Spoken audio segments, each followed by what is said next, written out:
Hell yeah. Yes, into my vein, please. Well, we're in the adrenaline section, this knee-knocking hour here, and I won't delay anymore to present the award for the Best Actor, a very brilliant Academy Award-winning actress of last year, Miss Anne Bancroft.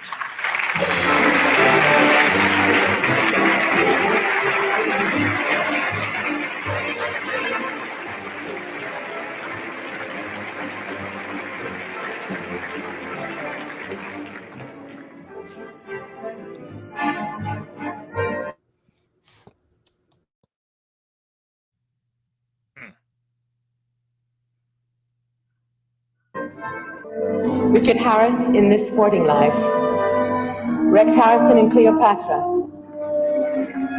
Paul Newman in Her, Sidney Poitier in Lilies of the Field. The winner is Sidney Poitier in Lilies of the Field.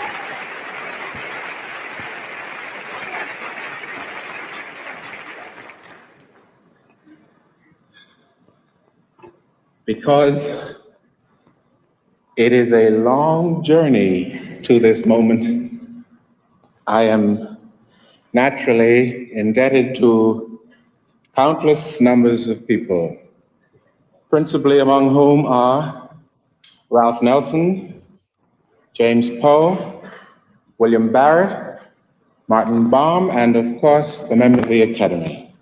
For all of them, all I can say is a very special thank you.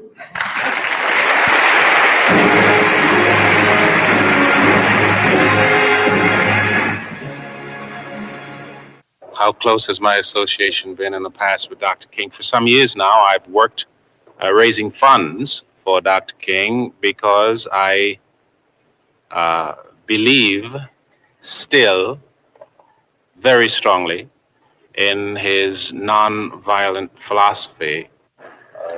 What do you feel Rap Brown's purpose is now? I figured that question would come. I am not familiar with all of Mr. Brown's methods, except that Mr. Brown suggests violence. Well, I am, as by definition, in opposition to violence, particularly violence for violence sake. Do you think the urban riots have affected it, though? I would say that the urban riots have had effects in every corner of the country and in every arena of life. Do you feel he's creating? I would like to ask you a question.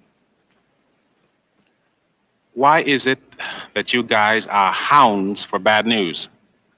Why is it that, it seems to me that at this moment, this day, you could ask me many questions about many positive and wonderful things that are happening in this country. But we gather here to pay court to sensationalism. We gather here to pay court to negativism. You guys have a job to do. I'm a relatively intelligent man. There are many aspects to my personality that you can explore, I think, very constructively. But you sit here and ask me such one-dimensional questions about a very tiny area of our lives. You ask me questions that fall continually within the Negro-ness of my life. You ask me questions that pertain to the narrow scope of the summer riots. I am artist, man, American, contemporary. I am an awful lot of things, so I wish you would pay me the respect due and not simply ask me about those things.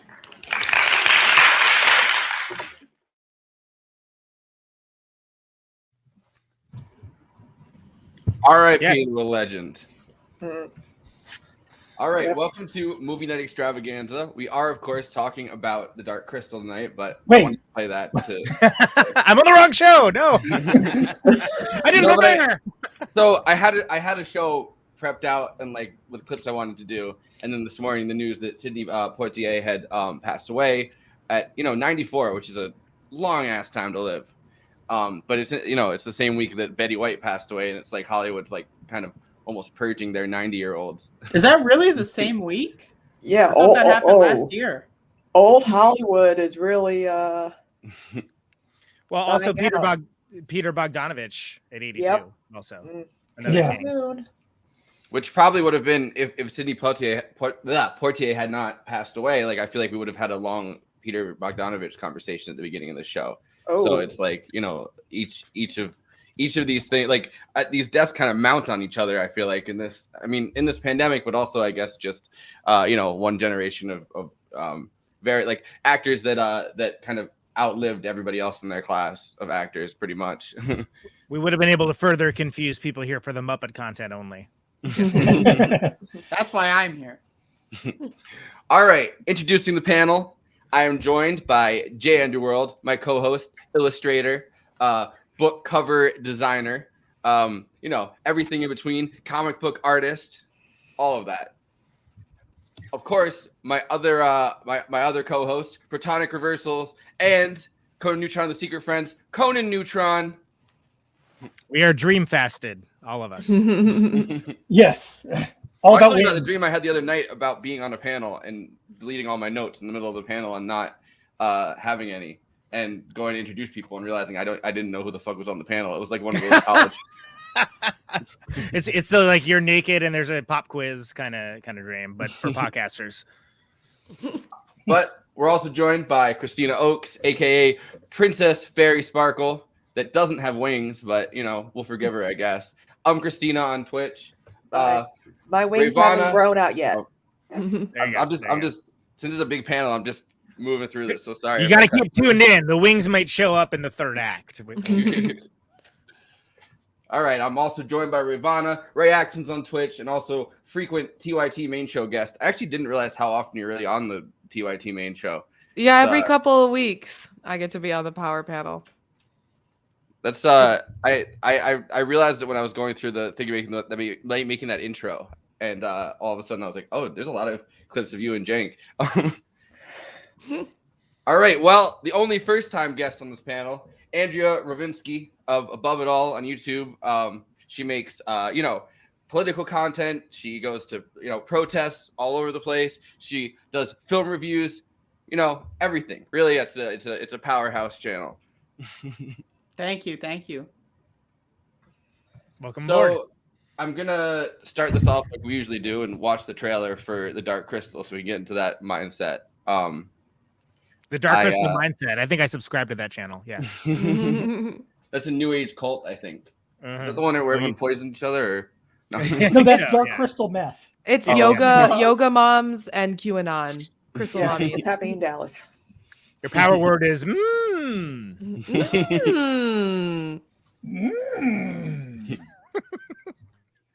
off to a great start, everyone.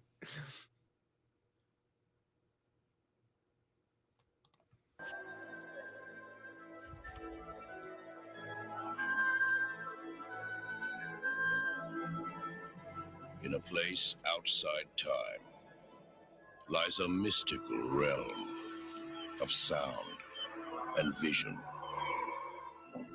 a wondrous civilization.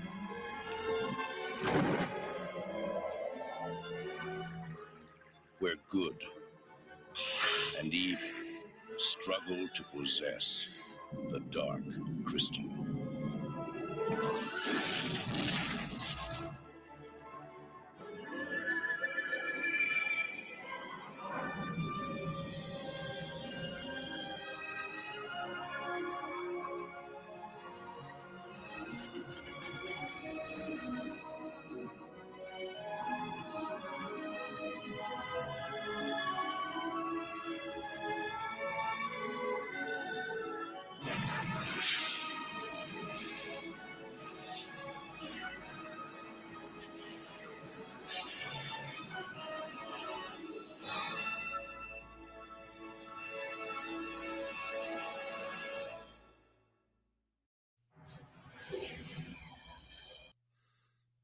That's right. Brought to you by Blu-ray.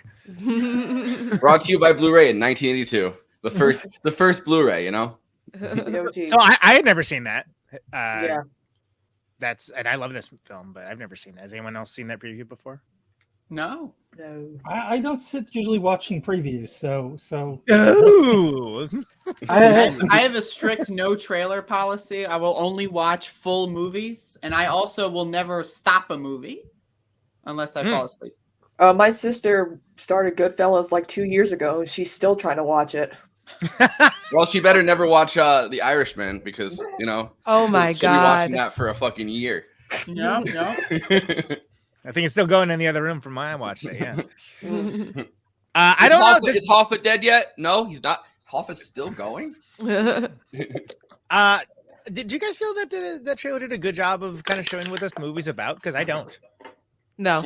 Well, I mean, all you need to know is that it's a Jim Henson film. I mean, that's pretty much. Yeah. Once you know that, it's on the list. So yeah, I mean, it's like when I was 5 and the movie came out, and we were at JCPenney's, and there was this Dark Crystal T-shirt I really, really wanted, and my mom wouldn't get it for me. And I just remember, like she's like, "You haven't seen the movie yet?" I'm like, I don't care. All I wanted was a T-shirt, just one T-shirt. But you wouldn't give it to me. She said, "You're on drugs." No. I said, "I'm not on drugs. I learned it from watching you." Oh no, I'm not Skeksis institutionalized. God damn it! I just remember I gave away my Labyrinth shirt. Oh well, I got a Bowie shirt, so it cancels it all out. 82. Wow. Yeah. So I definitely saw this much later. I thought it came out later. Like I didn't know it was like 1982. Hey y'all, try ketamine. It's great. Here's a bunch of weird ass shit to look at. Anyway, and if you like ketamine, you can try ivermectin. All the horse drugs. The horse kind. Well, I should say the horse kind because you know Eric's probably watching the show and it's very clear that there is a human ivermectin that is used across the world that you know may or may not have some effects on COVID, but the horse kind. But then again, I was thinking about it, right? In terms of this preview, what would a good preview for Dark Crystal really portray? Because this is a vibe movie, like big time. Like there's a lot of lore, there's a lot of stuff to absorb, and all you know is like, oh, there's these wild creatures, there's people, weird little kind of pseudo people running around. Like what? And I love this movie, to be clear, but this is one of those movies that the more you try to describe it, the more someone says that sounds terrible. Yeah, because the plot sounds very like generic in a way. Yeah. So I think what it really is and this is true for Star Wars too, which you know is another thing that Frank Oz and Jim Henson played a big role in helping create. And you know Joseph Campbell came out with the books on the power of myth, and they were kind of these talking about the archetypes. The fucking archetypes of of mythology and kind of breaking it down. And George Lucas was really inspired by those books, and I think this movie kind of is playing off that in the same way, but like an incredibly simplistic version of it. And obviously they reference Star Wars a whole bunch throughout this movie too, which is kind of funny because it's like you guys didn't have other ideas to It was the biggest movie in the world. It was a movie that they also helped make, like you know what I mean, like I mean sequels, but yes. Yeah. I mean, I don't know. I'm Rayyvana. This is your first time watch it? Yeah. Yes. This is also mine as well. Really? Okay. Yeah. Okay. I only watched it one other time, and it was a long time ago. Okay, so I've seen this movie a lot, but I'm more interested in your thoughts on it. Just like for the and I agree with you, Forrest. The hero's journey thing kind of factors heavily, but it's like hero's journey, but with Muppets and everything's crazy. By the way, they had made Empire Strikes Back by this point, so it's Muppets on meth. Muppets on Yeah, I mean that's why this gig is definitely a not even once scenario for sure, and I love the character, but I just couldn't stop thinking about Animal when he popped up. Animal, like throw him some drumsticks and there you go. So let's start. Andrea, you're new to the show. Why don't you kick us off? What are your thoughts from? Well, yeah, I'm a huge Muppet person. I have Muppet socks. I just took them off because my feet are sweaty, but I have Muppet socks that I was wearing. So I like Muppets. But I've never really watched anything outside of Muppets, but like I'm a very big Muppet fan. So it's like, it's always been like something I like I've watched some Sesame Street. I've watched the Hoobs. Shout outs to the Hoobs. I don't know if anyone's seen the Hoobs. Highly recommended. And I've seen like a little bit of Fraggle Rock, but I haven't really explored the Henson universe as much as I would like to. It's always something I've always I'll do it eventually. And then so when y'all came to me to do this review, I was like, perfect timing. So do you want to see the best? Do you want to see the best video ever in the Henson universe? I would love to. Yes, that's a thing. This is my favorite Henson video, and I clipped it for today because I wanted to play it somewhere in here. It's literally fucking hilarious. Which it makes perfect sense. After watching this, where Jim Henson's coming from, especially with like Muppets Take Manhattan, where this is badass. This I love this. I love this so much. Yeah, this is good. Want some Wilkins coffee with your strawberry shortcake? Can't say that I do. You can't say that you don't either. You getting on the Wilkins coffee bandwagon? Never. No! You either go with Wilkins or you just don't go. This machine will make you want a cup of Wilkins coffee. Not me. I'll take mine with cream and sugar. Why are we climbing this tree? For Wilkins coffee. I don't want any. It's autumn and the nuts are beginning to fall. Coffee break. Want a cup of Wilkins? Oh, thank you. Now all our workers drink Wilkins. You want a can of Wilkins coffee? No, give me a bottle of ginger ale. Okay. But he would have liked the Wilkins. How about some Wilkins coffee, Captain? No. I say, man overboard. Help. Give me a close shave. Do you drink Wilkins coffee? Never. My friend, this is gonna... Oh. What? It'll be the closest shave you've ever... Get me down on the ground. Okay. Some people just never learn. I'm gonna drink this coffee and it's not Wilkins. Doesn't that coffee taste like flat? On guard. Salute Wilkins coffee. But I don't drink Wilkins coffee. Some learn, some don't. Oh, what? Whoa! Like for a cup of Wilkins coffee? No. You don't drink Wilkins? No. How shocking. You can't persuade me to drink Wilkins instant coffee. Pretty please? Ouch. Okay. Just a stab in the dark. I see you don't drink Wilkins instant coffee. What about my future? I hate to tell you, but you don't have a future.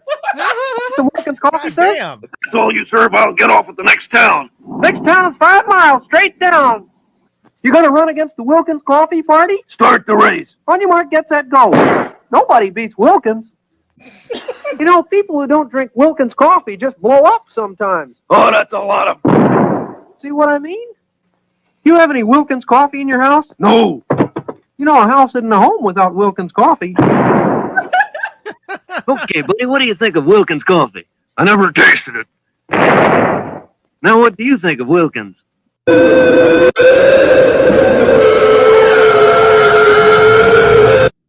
Wow. Prototype Kermit the Frog was wild. Party line coffee. How about some Wilkins, comrade? That's capitalist coffee, you traitor. Send 2 pounds to the back door. little bonus DSA content. Oh, no. That is early Kermit the Frog voice for sure. Yep. But and Ralph the dog. And Ralph the dog, yes. Rolf. Yep. That. Yeah, I've seen those, but it's been a long time. By the way, Rolf the dog, early men's rights activist guy. You know. Did you know? I remember watching, I think Seth Rogen hosted Saturday Night Live one time, and they did like a Muppet sketch, and it was like raunchy as hell, and I loved it. It was so good. Yeah, didn't Kermit do a song with Justin Timberlake? Yeah, I don't know why people think the Muppets is like for kids. I'm like, yes and no. Sesame Street's for kids. Muppets are for everyone else. Mm-hmm. Well, do you know what the original title that Jim Henson wanted to use for the Muppet Show was? And it ended up being a running gag for a really long time on the Muppet Show, but it was the Muppet Show Sex and Violence. But they would sometimes just put up the Sex and Violence title card in the middle of like Muppet Show episodes. That's good. Incredible. So it's pretty hard to think about anything other than what we just saw, of course, but I'm still interested in want some Wilkins coffee? hearing the first timers kind of initial thoughts on well, yeah, so it was basically like just Muppets, but like way more intense. And so like that's like right up my alley. Like just all the creatures. Like the thing I love about these kinds of movies is like the creatures are all also kind of puppets, right? Like the rats on the ground are puppets, right? Like there's like bugs and like all the things. And I love the rich, like the other thing about it is the rich worlds and the practical effects, right? Because like I love like watching the movie and it's like every frame is art, right? And then it's like also like every frame has like these like incredibly elaborate designs that like did exist in real life, which is like super cool to think about. Like they constructed these environments and all that. I just thought it was incredible from that perspective. Yeah. Sorry, I'm laughing at the Twin Towers and not drink Wilkins coffee. There's something about instant coffee doesn't melt steel beams. But Rayyvana, why don't you tell us what your thoughts are? Yeah, I liked it. I'm also a big Muppets fan. Love Muppets. Muppets in Space is one of the first movies I remember watching. Oh, that's incredible. Okay. But I think that the best part of the film is the practical effects and the what are they? The Shexies? Is that what they're called? I can't remember. Shexies. But I have clips on how the sexy. Yeah, well, I always say it's like sexy but a little sketchy. I have clips on how all of these these puppets were created and the way that they actually planned it out. I'm gonna wait until we all kind of go on. All kind of give an opinion on the movie itself. But I did find a documentary that was literally just Jim Henson and Frank Oz talking about how they did everything, that's incredible. Yeah. There was actually stuff on network television back in 1982. I remember watching, was just floored by it and knew I wanted to do creative stuff like that. So, this movie's in my DNA. Yeah. So we'll everyone will get a turn here. But Ray, did you have anything else for your initial thoughts? Yeah, as far as the puppetry goes, I didn't love the main characters. The look. I just didn't think Uncanny Valley. They were exactly, very Uncanny Valley. And they also just are not very expressive. Like of all of the characters, they're all very intricate and very expressive, and they were just so not.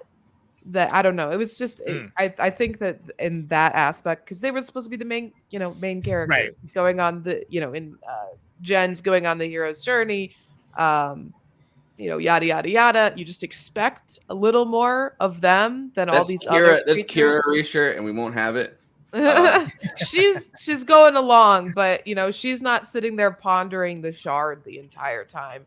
Because if I had to listen to him one more fucking time say, what am I going to do with this shard? What do I do when I get to the crystal? I was going to snap. Like, we get it. You don't know what you're going to do, but we all know that you're going to figure it out when you get there. But I mean, I did like the story. I liked the Skeksis a lot. Overall, I very much enjoyed it, but particularly the practical effects are just astounding. I kind of had it ruined. I'll pull up this meme when I find it on my desktop in a minute. But Gab and Kitty that do Final Girls. So like I posted a picture of Kira and Jen's when I was promoting that we're gonna be doing this, and Gab was like, "Hey, it looks like me," and it fucking did, and changed her Instagram picture to Kira from this movie, and I was like, is there a difference there? So I took the her Abby that had the cigarette in her mouth and the Russian hat and just combined it into a fucking meme. That's pretty good. So Christina, I know you've seen this before. Yeah. But do you remember what your initial reaction to seeing Dark Crystal was? Well, I think I remember seeing it well, the thing is, I got deep into 80s fantasy films when I was in middle school. So I watched Labyrinth and Legend. So oh, we're getting deep into them now. Yeah, we're gonna. Yeah. So when I first saw Dark Crystal, I was like, "What the hell is happening?" I was like, but then I remember from Little Shop of Horrors. I'm like, you know what? When Frank Oz and Jim Henson get together, it's a good movie to watch while under the influence of some type of substance. I'm not going to say which, that's up to you. But I'm like, ooh, this is a little trippy. Was it crocodile? Yeah. Bath salts and Dark Crystal is the new Netflix and chill. There we go. There we go. But like Rayyvana said, like I like the effects and like the practical effects, and also too that it's just the characters just look creepy as fuck. So like that's like my only like major complaint. It's like, oh my god, they just look so creepy. I like that. It looks like you did this in MS Paint, by the way. But yeah, it's pretty dead. No, well, it's hard to do the hat. Like her hat, and then it kind of the light was bouncing off of it. A lot of people make their Sims 4 characters look a lot like these characters. By the way, it's kind of creepy. Yeah, Gelflings. Yeah. Oh, I forgot to mention this, but I can't let an episode go by without mentioning my fave, David Lynch. There was an aspect of it. And this isn't a negative light, and I don't mean to denigrate David Lynch, but there was a part of the scene, one of the scenes where their inner monologue is being narrated, and it made me think of David Lynch's Dune. Yeah, and it didn't work in Dune. I don't think it worked here. I was really high when I watched this, so every time the inner monologue started, like I was like, "Why isn't their mouth moving?" I was like, I was freaking I was losing it. Did the puppeteer die? Is that? I was trapped in that universe until like I realized, oh wait, that's the inner monologue. That makes sense. And then I went through that cycle over and over again. It's not just a kind of just generic like just the Jen's character. I think it's kind of like a generic voice, and it kind of is annoying. That very monotone. Yeah, but I mean it is the story of the hero's journey, and the hero is usually a remarkable person, but like not in a sense that would like mark him out outwardly, I think, or like even inwardly from everyone else. It's just like the circumstances that they're really placed into within this like mythological framework within these fucking archetypes. Because I have to say like Jordan Peterson every time I say that word. So what do you think? We got it. Yeah. Jim Henson did the voice of Jen, and it always kind of makes me wonder, like, why didn't he get somebody like say Mark Hamill to come in and read for it? Yeah. But like he does it for the making of, and then Mark Hamill comes in and just Well, so I would say really funny. He did his Kermit voice. I was just like, I gotta find the shard. One voice. Well, if I may, I think that it's very clear that this movie was very much a passion project for Jim Henson. Like he really he could have done anything, and what he could have done is done something very crowd pleasing. And what he did is he used all of like the nadir of his power to make something nuts, which is the Dark Crystal, like that had never existed before. And with the full caveat that like, is it all about the story? No, it is not. Yeah. But like made a world, right? Yeah. Mm-hmm. Oh yeah. He wanted to do this back in he had ideas of this back in 75 or 76, even like getting inspired with illustrations that like some guy did with for Lewis Carroll or something like that. Yeah, that's right. I forgot about that. Yeah. Yep. So this was a big passion project for him in the making for years. But his non-Muppet stuff, and I'm not saying this is trademark Muppets. It's there's a lot of overlap with this and Muppets, obviously. But have you seen his short film from 1969? Not in a very, very long time, years. Yeah, same here. I should have rewatched it before this, but I mean, he's always trying to push the envelope with big ideas and world building, and I think that's always been his strength. Nation building. I was gonna say Andy's pulled it. Yeah, but did you hear their first demo on us? Yes. Mine was gonna be a neocon Bush joke where I wanted to Afghanistan That's the show. I don't know. Conan was funnier. Yeah. Thanks, Andy. I appreciate it. Andy, I wanted to do your first comments on this. I guess I wanted to do from the place of the art and Brentford. Yeah, this is cool. This is the storyboarding part of it. That documentary that I watched. That is the where they're explaining how they made, because they go from, it's kind of in an order, and they go from talking about how conceptually, they had somebody storyboarding the entire thing that came up with the ideas for what the characters would eventually look like. And then obviously it has to go to a workshop where they actually build the puppets. And I remember I had a Muppets book when I was a kid, and they literally like explained how the Jim Henson Workshop, and I think the Jim Henson Workshop was kind of taking off during this time period, but like wasn't as big as it was kind of later on, when it literally was like almost like it's like kind of like a dream factory, like a place that they just kind of were like, this is the Jim Henson Workshop. But this is how they're explaining how they come up with the ideas for the characters before even hitting that level of it. Keeping that banner going. Feelings about what the major creatures were and some of their characteristics, and it was my job to show how they looked. I always start with the eye. The eye is the focal point of all these characters. And for the Skeksis, they needed to have a penetrating stare. The Skeksis are the evil race of beings that are central to the movie. They are part reptile, part predatory bird, part dragon.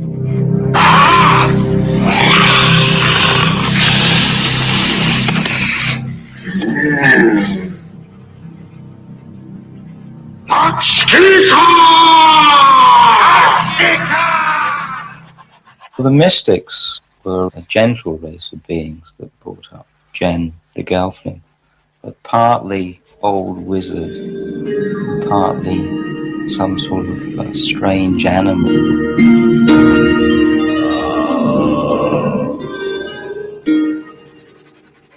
The Gelflings, I suppose, are basically our hero and heroine.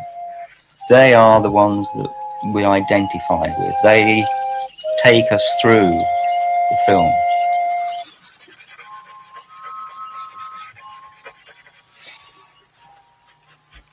We originally conceived the pod people as being very much part of the Earth itself. So we based them literally on potatoes. I'm used to being the master of a world that I create on the flat page. It's sometimes been difficult to create a world for somebody else, to try to make the visions coincide. But I think we have. I think it's been very successful. Brian first came to New York and joined a group which at that time was quite small. I think we were somewhere between 6 and 8 people who had first started to play with some ideas and working from some of his early sketches and illustrations. We would take these character sketches to our sculptors, our designers, and they would start building this thing in 3 dimensions. And they would work with it for a while and get it to the point where we could actually operate it as a puppet. And then, on the other hand, we sometimes would start with a way of operating something, the way a character would be moved and so forth. And we would take that and show that to Brian and say, this is the kind of thing, this is how it moves. Would you design it and show us what it looks like? And so then he would turn that into an animal or a creature or whatever.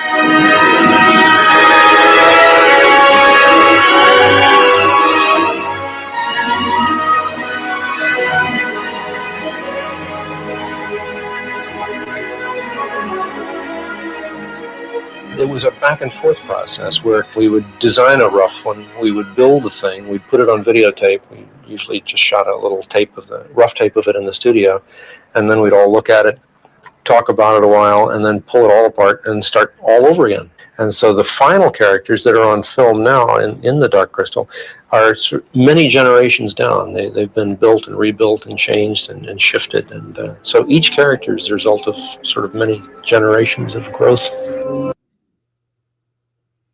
Yeah, that's the stuff I watched when I was a kid. Yeah, you gotta send me that.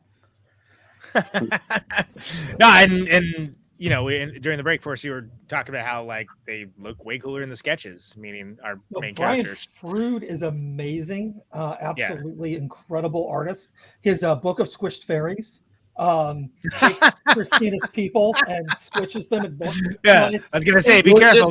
You would just bring up the genocide like that, and I'm sorry. but it's actually like if you actually read the book, it is really it's an adult book. It's co-written by one of the Python guys, I think Eric Idle. but it is gorgeous to look at. Not chance. Terry Gilliam. That surprises me that it's not Terry Gilliam. It could be. Honestly, I don't. He's the one that does the illustrations. I have a copy of it right over here. I can go get that if. It's probably Terry Gilliam just because he's the one that did all the illustrating for. We're going to require a real-time fact check of your own statement. Let the record show. ... But yeah, I like looking at something like this where they're doing the like the storyboards and really having to come up with these characters from scratch. And I think that the reason that it doesn't go well in trailers or something, right, or like you can't really express it, is because they're all ridiculously crazy, like designed. I mean, not really Jen's, but everybody else. Jen's is the Kyle MacLachlan in this movie, but but everybody else is like incredibly like intricately designed, and like the mystics were mind blowing. Like just the beginning of that movie where they're all and you're like, what entirely is going on right now? Yeah. Hi. I was, and so I love how they start with the eyes. It's always the eyes. Yeah. Well, as Christopher Walken said, eyes are the windows to the face. Eyes are the windows to the face. There we go. That was good. There we go. Sometimes if you do a Christopher Walken impression, mine always ends up sounding like Liza Minnelli. And if you do it 3 times in a mirror, he shows up. Yeah. And starts dancing. For more cowbell. If you do it 4, he shows up with Liza Minnelli. It's crazy. Yeah, exactly. It's the Patreon bonus package. Yeah. But no, but like it's like insane though. I think that it feels like it's maybe stiff on purpose. The Jen's character and Kira, they're kind of this phrasing. Well, it is like a good contrast because it makes everything else look way more interesting. Yeah. It'd be stiff too if somebody had their arm up your rear end. Hey, no. Hey, watch out. Hey, the kids have gone to bed. We're working blue tonight, let me tell you. No, but like it's interesting. Throughout the movie they kind of reference that the Gelflings are just like small creatures that aren't really. They're like I'm just a Gelfling. Like that line kind of over and over again that starts to grate on you by the end of it. You're like, we get it. Like you're a Gelf. Like like there's different races and you're the worst. I'm a nobody. Yeah. Well, when my youngest was small, she would run around going, going, but I'm only little. Oh, that's cute.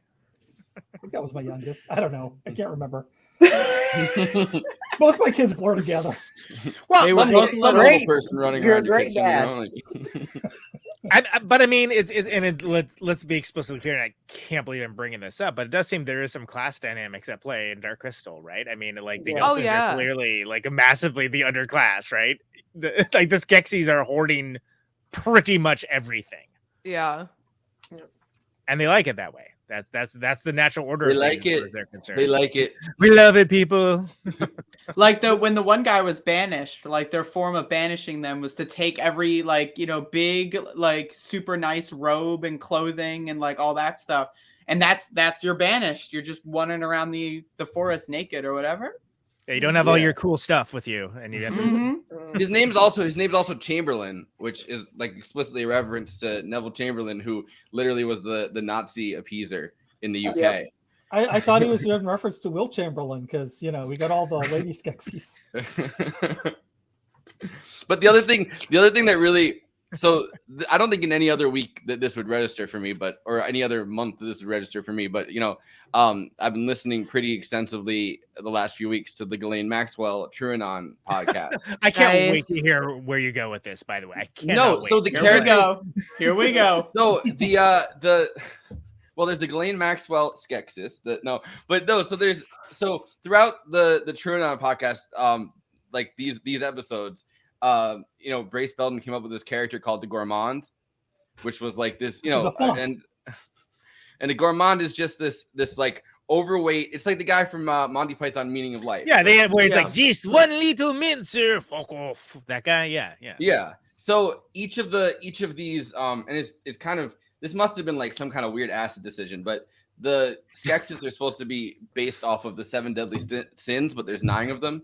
The 9 deadly sins. Yeah, they just kept going like, fuck it, whatever, 9. Who cares? Well, so two of them are gourmands, and literally when you look in the Amazon notes of like what the characters' names are, it just says gourmand, and it's the two that are eating at the table when when they're like shoving food in their mouth, and so there's 7 deadly sins. There's 2 of them that are gluttony.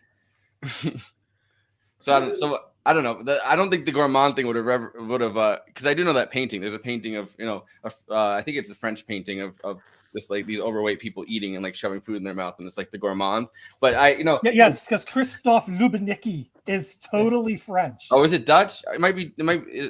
Is it a Dutch? It's Eastern European for sure. I don't quite know where Christophe Lubnicki is from.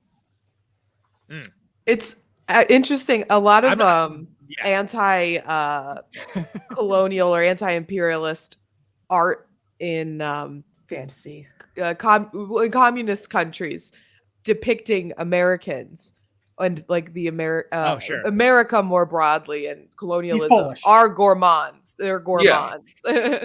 Yeah, no, that's kind of but then the same thing goes for we look at the USSR and then we're like, oh, they're starving. They're all starving there. And they're like, well, they're all fucking fat here. Like the dude's Polish, part of the Dutch Renaissance. So all right, let the record show.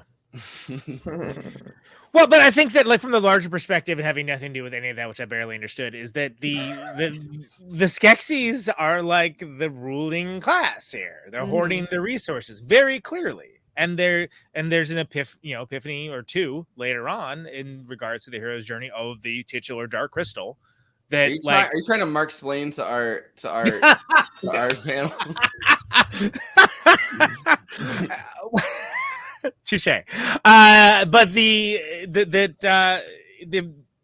in order for them to flourish and prosper in the way that they expect to, and they want to, it requires everyone else living at this lower standard of living. To which some of what are the potato people called? I can't remember what they're called, but like, some of them it's like people. Yeah, I mean, he said they were based on potatoes. I'm not trying. Yeah, to, no, that's what they're called. As far as I'm concerned, they're potato people. Sure. It's called like potato people. Perfect example. Rock. They kind of look like they are. Yeah. The big thing with the different other peoples is it kind of seems like nobody's like super ambitious or anything. Everyone's kind of like happy. I'm a Gelfling doing Gelfling things. Like the fact that scene where they're all just singing and like doing the music and stuff. That was incredible. Yeah. That was really fun to listen to. Like that was just like they're happy. They're good. They're podlings. Podlings. Thank you. That's why I made the joke earlier where I was like, Conan Neutron, aka a protonic podling. Oh, yes. That's right. That's good. That's good. That was a long time ago. You expect us to remember a joke from 44 minutes ago? Yeah, there we go. Long time ago. Like, I mean, don't get me wrong. The Irishman's titles will still be rolling at this point, but like, you mean Hoppy is still alive? But that's what we in the business like to call a callback. I think that for myself, like when I was a kid, I didn't pick up on any of that stuff. I was just like, oh, the guy that goes is really creepy, and like who would have thought that there would be a deeper message in a fantasy film? Exactly. and the other thing that freaked me out was the big are they bugs, right? When they crash in through, that gave me nightmares. Those crab people things. Those crab. I loved watching them break through the walls and stuff, right? Because like the way the walls like fell apart, because like I'm watching this movie and I'm like, these are practical effects actually happening. And so like when they break through the wall, they're actually breaking through the wall. You gotta get it right? Because if you do another like scene or whatever, you got to rebuild the wall. So watching how like the wall crumbles and stuff was so fun. Hey, guess what, Conan? I'm gonna give you some nightmares. Oh man, boy. Here we go. All right. You wanna mute me? Sure. We're doing the Gartham. The Gartham are a large troop of bully soldiers that work with the evil creatures in this film. They have to go out and catch peasants for converting into slaves. They have to smash down obstacles. They are the bullies for the Skeksis. We started designing this about 2 years ago, and the creature has had to evolve as the script has changed. Well, since the Gartham is inspired by crustaceans, shell creatures, we've had to create very hard finishes, so we've used fiberglass a lot. The back shells have to articulate. We have hard arms that have to look like shells. They have to be non-defeatable by any other character in this film. The Gartham costumes were very heavy. I think they were about 70 pounds or so. And the performers couldn't walk around in them all the time. So at some point we had to build racks for them. So whenever they came off the set, we'd hook them up immediately. And so they'd get a breather.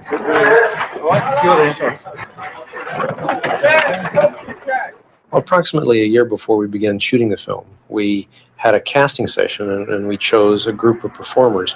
They were mostly dancers, mimes, clowns, acrobats, and this was all under the direction of Jean-Pierre Amiel, who is a Swiss mime, and he himself was a marvelous performer. And so he worked with this group over the next 8 months, devising the way each of these kinds of characters would move and how they would walk. We were looking for people who could express their entire performance with their body. We look for the same sort of thing when we look for puppeteers, people who can do their entire performance in their hand, you know. And these guys had to do it with their full body. Draw across, lie in, turn, curl the water in, water falls, twist, and I'm sure that was up. Oh, yeah. So we finished there. We tried developing new movements and mannerisms for the creatures and characters in the film because they are on another world, and we wanted to make them unworldly in both their look and their movement. Rush, run, real fast. Okay. Now, are you in danger of tripping if you go too fast? You're not in danger of tripping on your own? Okay, let's turn around and go as fast as you can as an experiment. Okay, see what happens without tripping, Karen. Okay, go ahead. Huh? As fast as you can. That's it. Good. Now let's try it with your head up a little bit higher. So it's not this, but it's that. Just see what it looks like.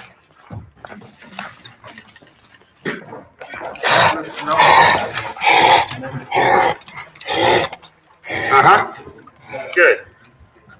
The most difficult creature to perform was undoubtedly the mystics, because the operating position is so difficult. The performer is down virtually on their haunches, walking on your haunches, with their right arm extended out if they're right-handed, and the hand is out in front of their and has the full weight of the head on it. And so it's really I was in one time and I could hold a position maybe 5 or 10 seconds. It's very hard, and these guys were working scenes that would take 2 minutes, 3 minutes long.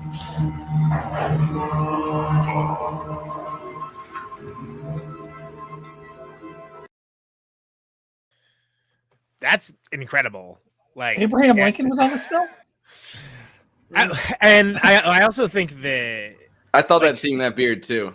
I did.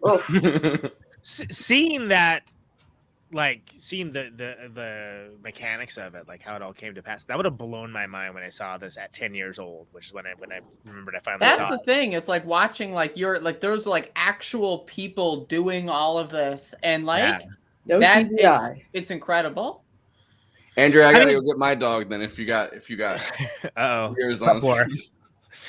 I'll just say that there's a really good friend of mine, actually, my childhood best friend, who became a puppeteer, a pretty well-known one, who actually went to the Henson school literally because he saw this movie and maybe saw this documentary, frankly. Because he's really, really good at it. It's the kind of thing that, like, you know, there's not a lot of call for necessarily in the world, but he's astounding at it. And just to see things like, you know, like what, you got the head here and then this arm and the other, like, that's nuts. And it's things like run, Yeah, how fast can you run in this outfit, right? Yeah, people don't understand. Like back in the like pre-production took like a good long time. That's a whole day's work. Yeah, maybe like a whole year's work in a way, because they said that, oh, we've been working on this this design for like a year or so, and I'm like, wait, what? But now with CGI, it's not. It can look way shittier and it goes quicker. Yeah, we don't talk about the Netflix show. I really I'm considering watching it. People have said check it out. I don't know. It's fine. Whatever. Look at that dog. Oh my goodness. It's fine. I can also say that, and I said it during the break, and I'm going to boldly say it on the show proper. Imagine having to take a bathroom break in that big crab outfit. That's about a 20-minute exercise, you know. Imagine seeing the Skeksis performer though in your kitchen, 5 a.m. No. That sounds incredible. Yeah, if they're running at you though, no, I'm out. No. If it's the Mystics, you know, they move at they move slow. I can fucking slow. Yeah. Like, I love the scenes through the movie where they're just going through the desert. It's just great. Yeah, and it's like, how long were they doing that? Like a very long time, we can assume. But so here's the funny thing: when I first watched this as a kid, it pissed me off. I was like, that's annoying. And then like I love it as an adult. I'm like, that's amazing. Like these guys just like time moves differently for them, right? They think of things in epochs of time, like it, and he gets that idea across without having someone. The Mystics experience time differently. But yeah, we get it. Like, stop telling us. They had an 18 rating and a 22 share when they first started. We got network on the brain. Yeah. I mean, so does everyone feel the Mystics are good characters? Like the Mystics are by me. I love the Mystics. In here. So I have the same kind of thing where they're explaining how they designed the Mystics for a clip. I had to draw Jake Flores as a Mystic once, and I don't remember why. It's an idea that just came to you in the middle of the night. You just assumed that. No, because I remember on his podcast I got called King doing it. I don't even know how to react to that, but sure. I do have a question though. I believe you. Did they get David Cross to play Frank Oz in this? Why does it look like Jim Henson's blowing a big cloud? Because he is. All right, Conan, you want to mute me? I would love to mute you, Forrest. Nothing would make me happier. Come on, man. Far from the castle, the race of mystics came to live in a dream of peace. Their ways were the gentle ways of natural wizards. Yet now there are only 10. A dying race, numbly rehearsing the ancient ways in a blur of forgetfulness. But today, the ritual gives no comfort. Today, the wisest of the mystics lies dying. Today, they summon the one who must save them.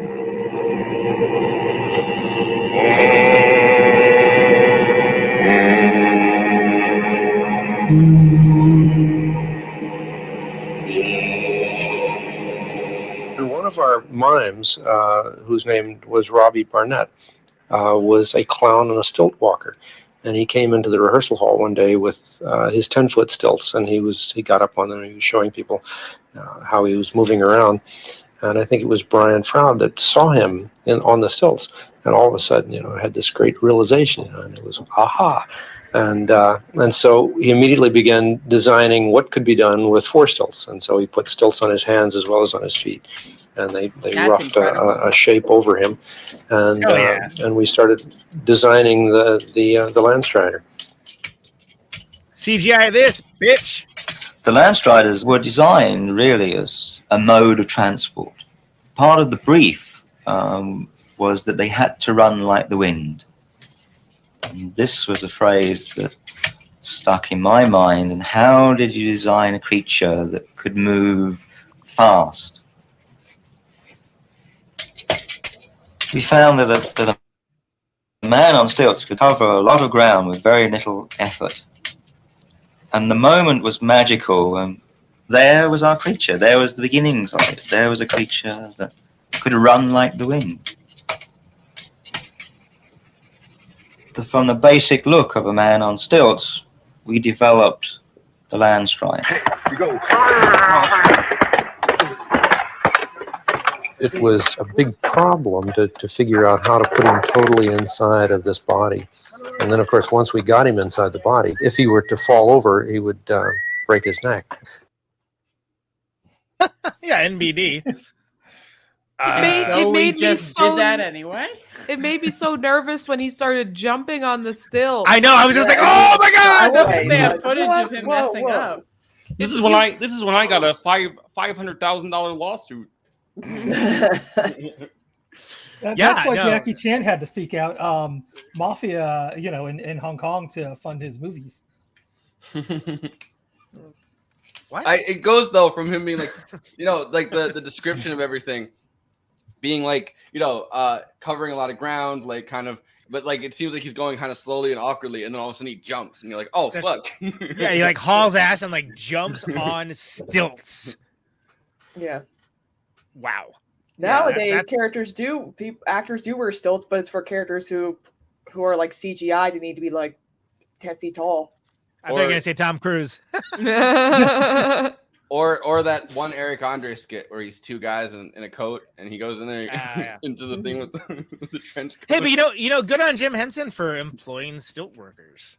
Like that's awesome. I think a lot of workers that don't necessarily get a lot of love or employment in the movie industry, probably they do on television with like, the Muppet Show and stuff, but like, like he has a mime on set. Like, who the fuck knows a mime to bring on set with you? Like, he's like, oh, we did a mime, and he was teaching us how to do some things. And it's like, what other movie have you ever seen that they're just like, yeah, we have a mime on set, we have a guy on stilts, we have they have a circus camp silent going film on. by Mel Brooks, or like a legless person to play, like they did that in Nightmare on Elm Street, Find the Dream Child. They're like, oh, we need Freddy Krueger to come out of Alice.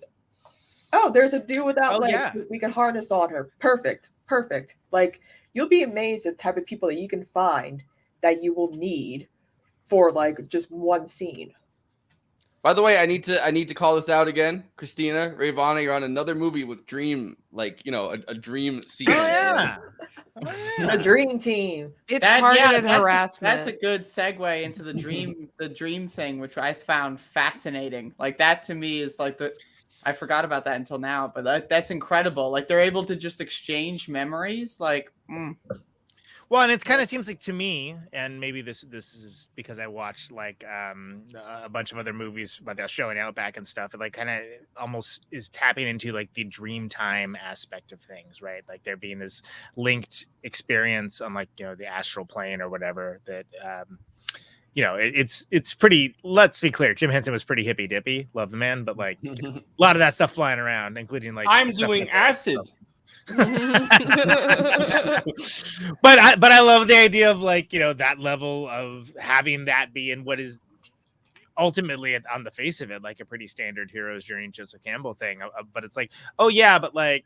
And it's never really, he doesn't spend a lot of effort explaining it necessarily. It's just like, yeah, they can do that. All right, here you go. And then everyone knows it.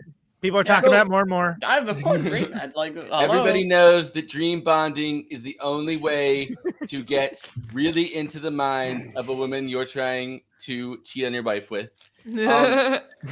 But though another thing, though, I think that this movie kind of has a lot of World War II references, like kind of Holocaust references, right? Like the Gelflings have gotten kind of genocided out until it seems like it's just the two worst ones.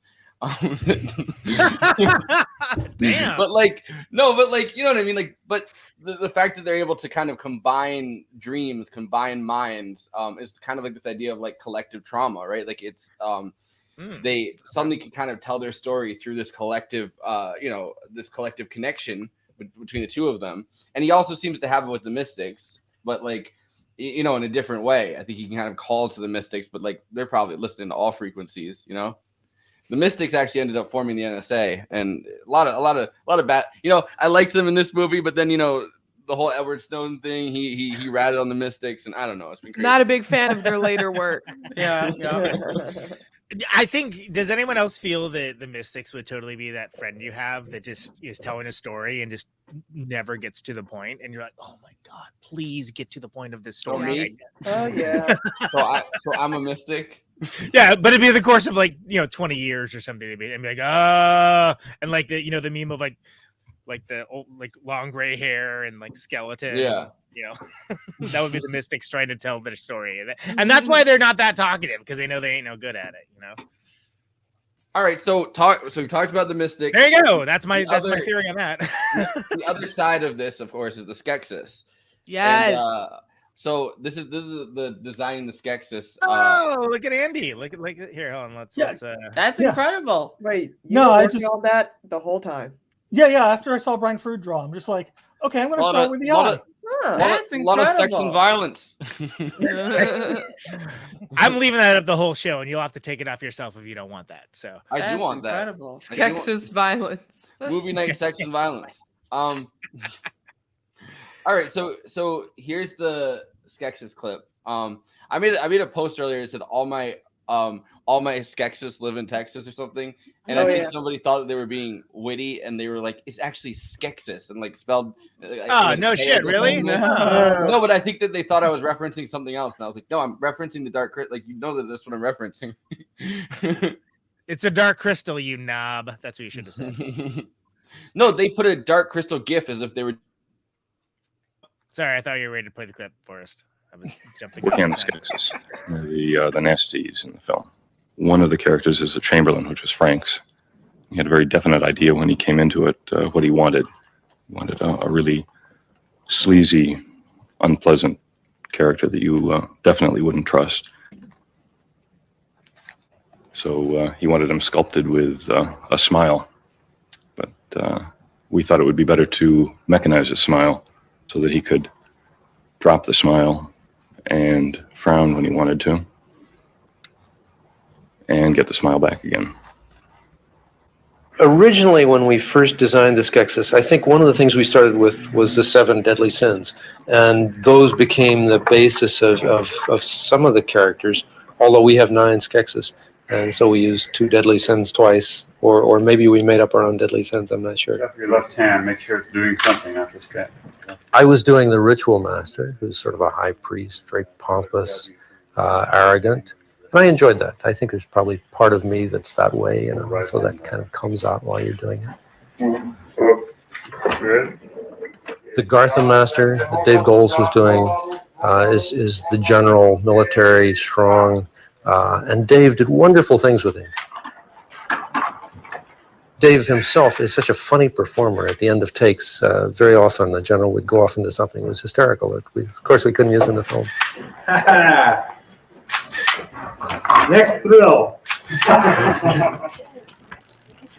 The gourmet, Louise Gold, was performing.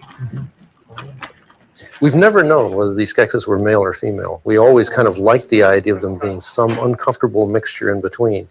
But the designer is certainly the most feminine or effeminate of them, and he comes across that way. The gourmand. The creature design and fabrication was done in a unique way.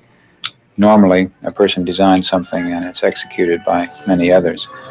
In most of the cases here, the original designer would do his own clay sculpting, carry through to his own mold making, and even on to the finishing texture work, and in some cases, even his own costume sewing, with the help of many others, of course. There's a lot of good mustaches in this. Supervised the project right through from beginning to end, and it turned out to be much more satisfying for the individual designers and their entire team. In terms of making the puppets, we used so many of the different crafts. I mean, we had used jewelry makers, wig makers, people who worked in latex, foam, leather, wood carvers, you name it, and we used it. Casting in plastics, casting in bronze, all of those, the crafts we were using heavily. Rad. Love it. Love it. People are talking about it more and more. I love just watching the creative process. I hate reality TV shows, but there was that one with the Jim Henson production, where they had that one was that's the only reality TV show I've ever watched. I love watching behind the scenes stuff on how they put, especially if it's practical effects. Yeah, and if you like the movie, if I ever develop a time machine, go back in time, watch them create that movie, right? like that's the thing is you can get so much like really cool stuff out of the behind the scenes for like these kinds of movies. And if someone likes them, like a movie is like 2 hours, right? But I would spend I don't know, a couple days watching that, like binging it on, whatever streaming platform, just them making the movie, because that part is in its own way more interesting. Yeah, and it's been really fun doing this podcast because and later in this documentary, I didn't grab this part of it, but Frank Oz is talking about the fact that like he's like, no, listen, I'm one of those people that I noticed that I go into a movie and then I just kind of look at my watch at the end of it and I'm like, oh, what's for dinner? Like I never think about the amazing amount of production that's kind of gone into anything, like let alone like a movie that literally relies all on puppets. Like, and to have something be such a singular vision, right? I mean, this is like other people being like, all right, Jim, sure, whatever. Like, I don't know what I'm doing over here, but I'll make the crazy ass thing you just articulated to me, like, and he had a vision for it. Like whether you like the crazy thing too is it's like Brian Froud's sketchbook came to life too. Like it's like weird because it's not just a singular vision. It's like but a singular vision in terms of like he knew how it all was going to fit together. But it's like the AHA video, right? It's like Take On Me or something where it's like it's on the sketchbook and like, oh, and there it is creeping you out, like running at you. Okay, wow, that's insane.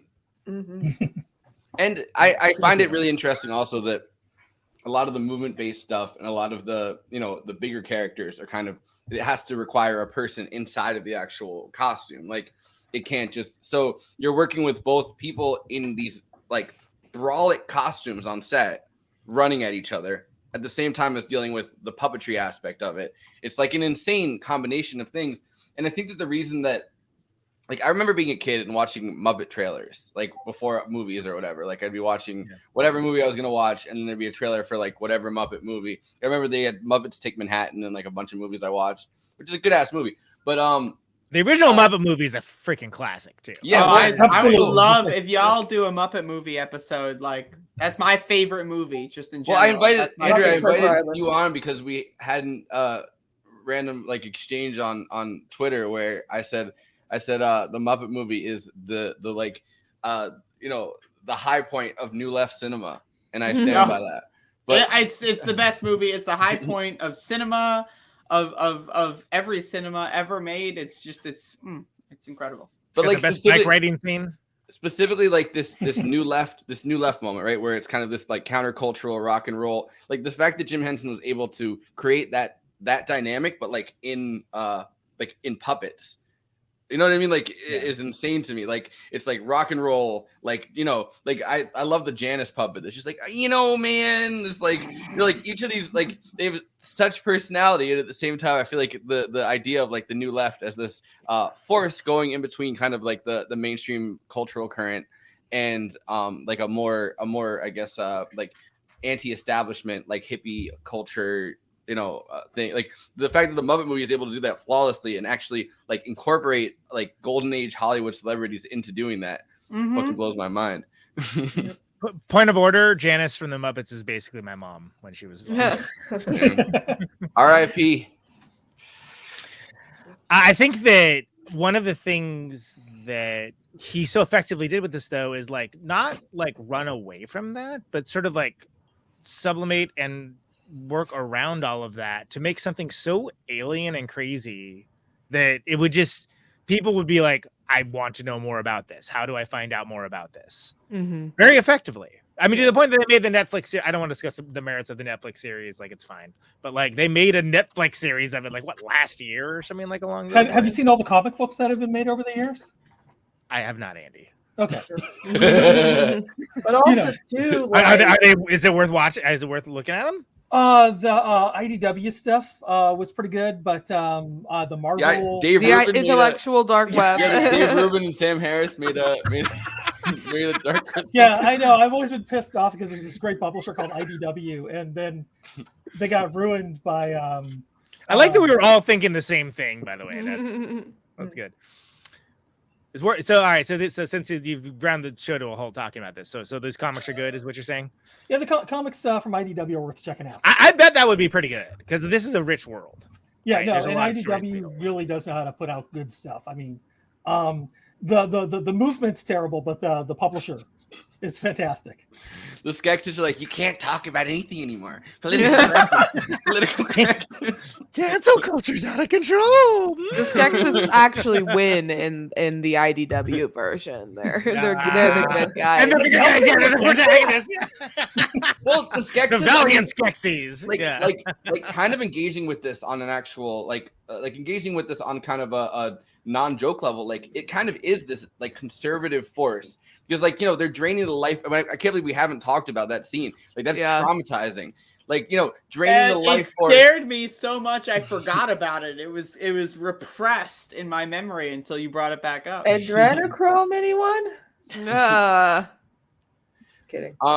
How's it? I said to you earlier when you said you got blood drawn, I was like, I've taken the essence. I actually have my bandage right here in case anyone wants to see. Is that gross? I don't know. I just took it off like a couple minutes ago, but I don't know. I think that's all of us with the internet now. Just like, you know, I don't know, but like the rapid aging, it's like that's totally the effects of dark crystal meth. Yeah, there we go. Well, I mean, it's also the effects of, like, you know, a 3-day porn binge. They find you and you're like, really though? You're doing it wrong, bro. I'm drained of my essence. It was horrifying. It was really bad. And then they drink it like it's just a commodity to them. It's like, can I get like one, like, you know, can I just shave a couple years off here? Like, come on. I'm surprised it's no a one shit in commodity. QAnon has made the connection. What's that, Christina? Say it again. I'm surprised no one in the QAnon movement have decided to cancel Dark Crystal yet. Like, come on, like. But it's not just a commodity; it's a shitty commodity, right? Like, because the Emperor has it for a second, seems like he gets moisturized hands, and then it goes back to being this like grotesque vulture claws again. And it's like, you know, he's like, oh well, it's not as good as like when we used to get Gelfling all the time. Like, we wiped out the Gelfling. The essence used to be so much better back in the 80s, exactly. And that's like the idea, though, is like they presumably, right, like that kind of implies that they just committed a Gelfling genocide for the sake of like restoring their life, like essence. And that's like, and then you think about like this is like 1,000 years they've been in that state or whatever. I mean, it's incredible. I think there was an interesting moment in the clip we just played before this where you mentioned how like they're not meant to really have a gender. Like he didn't like work too hard on them having a gender, which I think is actually kind of interesting. Yeah. Right. Because it's sort of like we're applying, you know, very, very much, especially for the heel of the story, like male countenance to it. But like it is kind of true that sort of like other than like their blind sort of opulence and kind of jerk exploitation of everything in that world and maybe universe, like it's sort of like, do they lay eggs? Like what's going on? How do they make new ones? Right? Like they don't. That's the thing, though, right? Like they don't. Right? They don't make new ones. Like they're a sexless people. You're starting to sound like my Letterboxd review of this movie. I think another interesting thing is that kind of Jens is like an androgynous icon, right? Like he has the long flowing hair and like, you know, like he's dressed in a style that probably we would consider like feminine at the time, at least, you know what I mean? Like he's kind of, there's no real gender specificity to any of the characters in this, really. Until Kira says, because you're a boy. At that point, I was like, they, them. I don't know, yeah. Jen. You're not gonna ask him. You're not gonna ask him what his pronouns are. And pronouns and bio. Let's go. Can I see your wings? By the way, when I saw that again as a 10-year-old boy, I was furious. I was like, "What? That's not an answer. That sucks." I was so mad at that. As scared as I was of the crab people, I was more mad about the like, "What? Come on." But I think it's also a very strange. The one strange moment I'd say in this movie that isn't like the one like sexually strange moment in this movie is when he's like freaking out and they're like, and she's like cuddled up on him.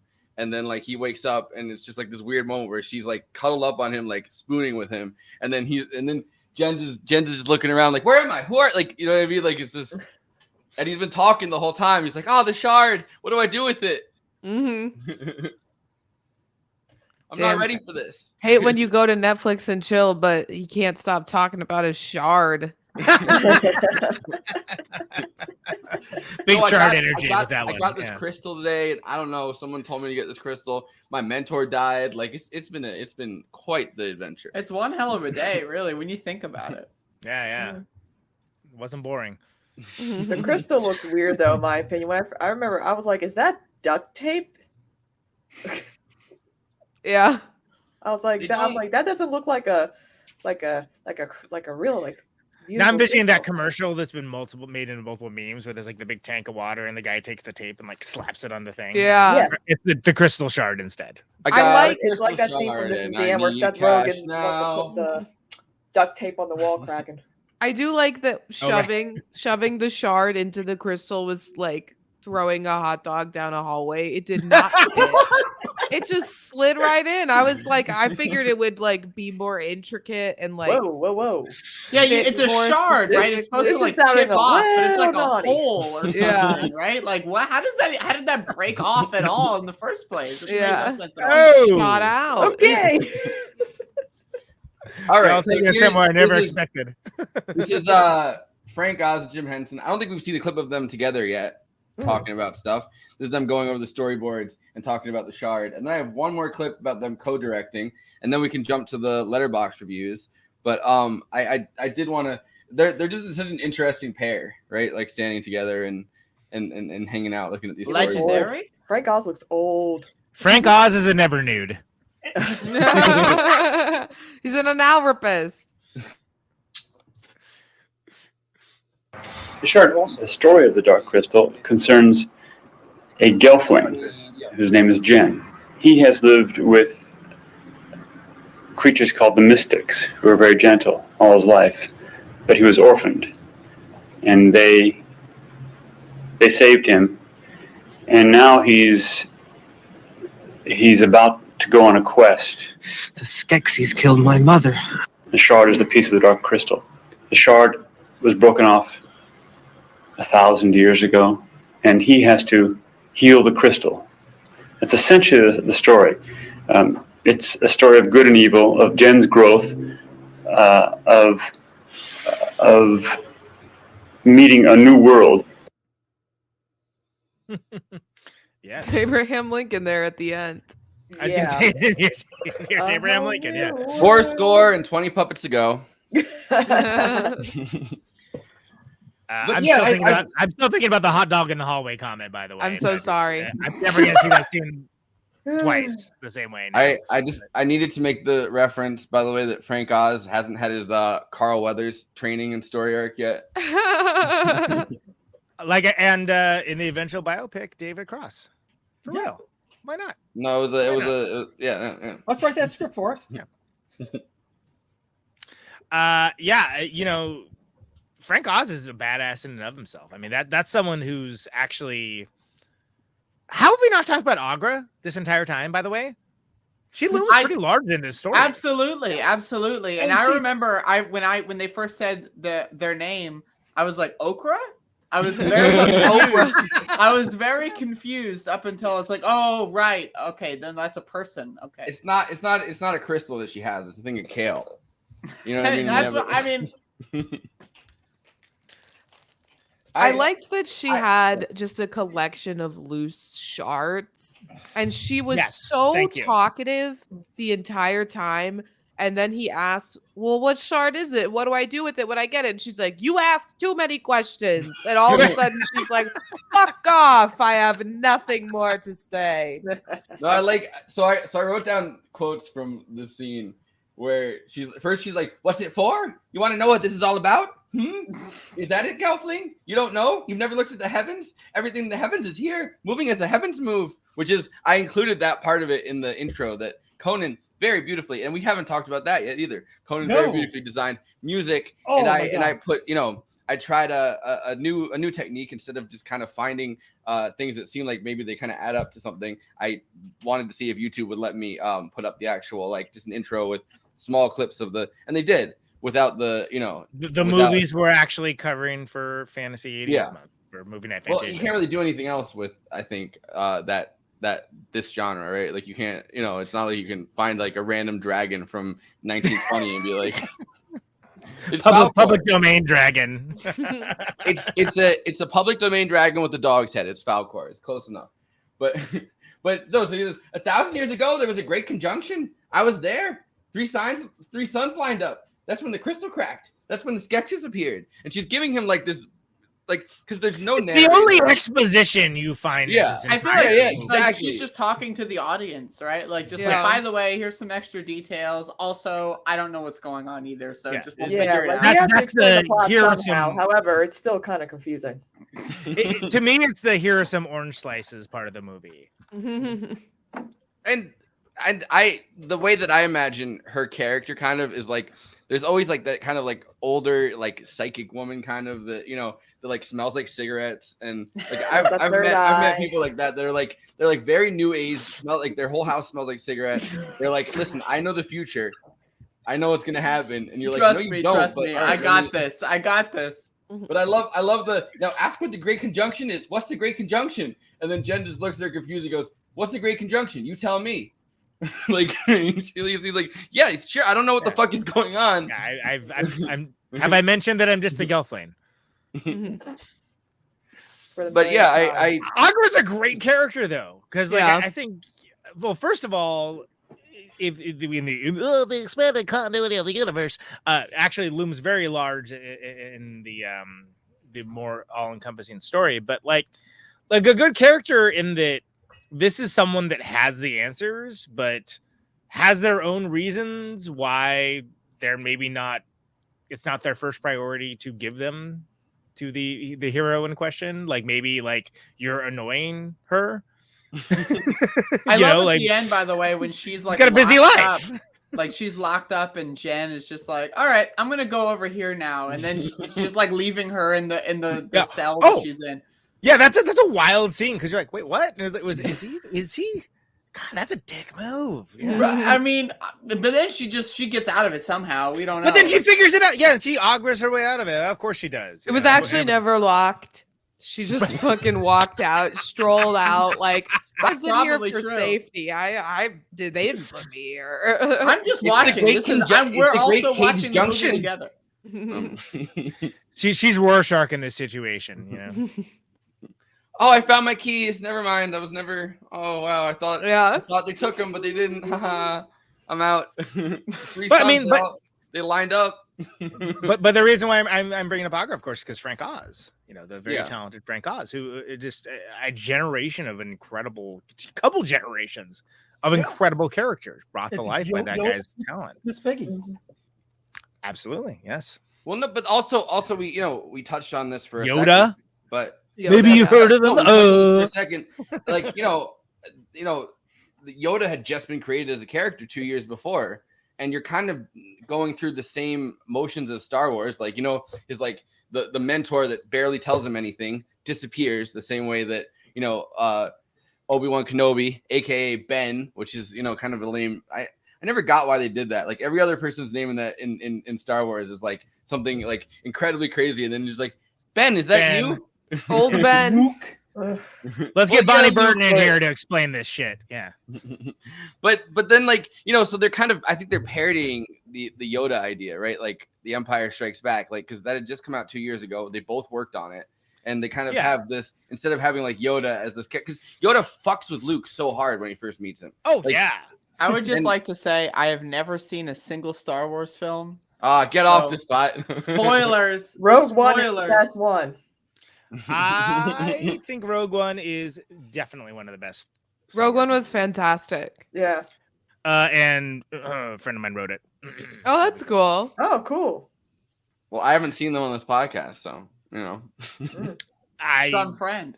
Get them to come on and talk about Rogue One. He's real. I'm not kidding. He's real busy with Animal Crossing.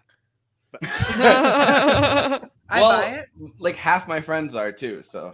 It's not working on it, just playing Animal Crossing. Yeah, no, he's not working on it either. But he's very busy. All right. Like he made Gary made a talk show within Animal Crossing called Animal Talking. I'm gonna break into Animal Crossing and I'm gonna create like a Jimmy Fallon show Just anyway, be real drunk and just causing some mayhem on the set of Animal Crossing. Yes. So Frank Oz, anyway. But yeah, like it's kind of Agra is awesome. No, Agra's but I think it's kind of but I think it's parodying this Yoda idea, and Yoda's kind of this wise, like they kind of do the wise mystic thing in the beginning of it with his But it's a wise mystic that Yeah. doesn't have time for your shit. Yeah. Agra's like I got my own he stuff. has a whole master class to teach. Yeah. Whereas Yoda's like, yo, I got nothing but time. I'm just sitting here on this swamp planet lamping, You got any good food for me? Let me go through this drawer. Yeah, let me eat some frogs. But they kind of do that, like in this movie, like the is the sketches, Yeah. and then in fucking Star Wars, it's the only character that really is that weird is Yoda. Well, it's the same sound, but with It's the Yoda, same it's actor. endearing.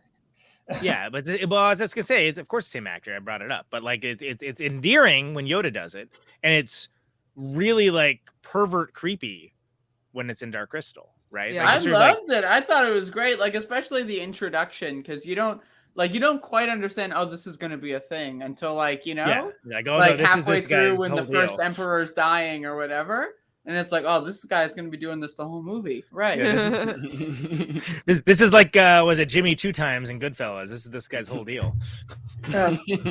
I'm gonna get the papers. Get the papers. I'm gonna get the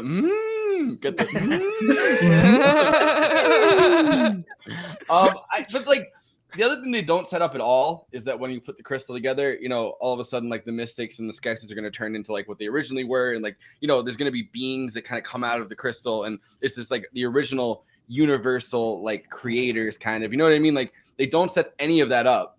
You're just like, I don't know what the fuck's gonna happen when this dude. Yeah, that's what makes the movie fun though. Like, okay, so they're gonna reunite the crystal? ? Like, what do you? And then what happens after that? Why am I risking my life to do this? Oh, we'll figure it out. I mean, what it's a happens if movie. the What do you crystal's want? another Hiroshima? You know what I mean? Like, yeah, who knows? Put it together, Yeah. you wipe out like, I don't. It's Turns out it's real important and did some cool stuff. Oh, cool! Right on. Like All this over a crystal. He's like, yeah, but can you bring back my dead girlfriend? No.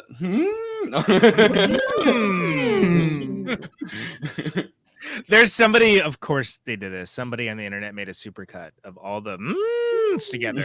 Yeah. Hey, you want to pull that up? It's like no one, nobody, I can't. not a You want single me? soul. I don't know why you wouldn't know that. You definitely would have had to pull that up. Oh God. But yeah, so this is while Conan finds that, I guess.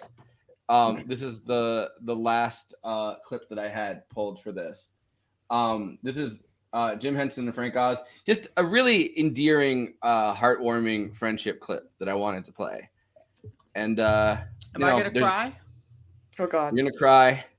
I felt kind of sad knowing that like Jim Henson died pretty young. Like, you know what I mean? Like, Don't get me started on that. Remind me, okay? He should still be here. The trio: Sidney Poitier, Jim Henson, Frank Oz. They never worked together, did they? They didn't. Neither did Denzel Washington, by the way, though, and Sidney Poitier, that's like his mentor, and they didn't work together, which is crazy. Oh man, I learned that that's today. So, yeah, Sidney Poitier. And Directing is always a slightly complicated thing because films are normally directed by one person. And an entire film unit is not used to relating to two people, they're used to relating to one. And so when Frank and I were directing, we had to kind of constantly make sure that we were staying in touch with each other. And if I said something to one person, Frank would know about it, and so that he wouldn't contradict me, or we would generally keep a unified front to the rest of the unit. Basically, in co-directing, we both did everything. But I think my own strength is in the visual. I like to compose camera shots and think about how the camera should move and that sort of thing. And I think Frank's strength is in character development, the personalities, the interactions, the dynamics of a scene. What's your chant? It's I don't think too many people could direct a movie together. But we know each other so well, and we know that we're after the main thrust we're after is a good movie. There's no real ego problems at all. it was essentially Jim's vision, but we both agreed on the overall concept. I believed in that vision, and except sometimes we disagreed like crazy, which is very good. I think that's very healthy. It helps the project.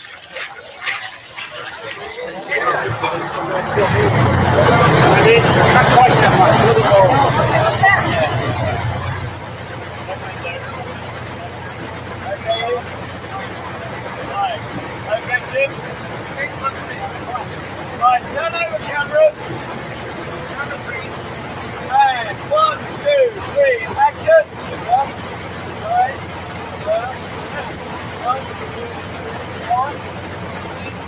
Generally.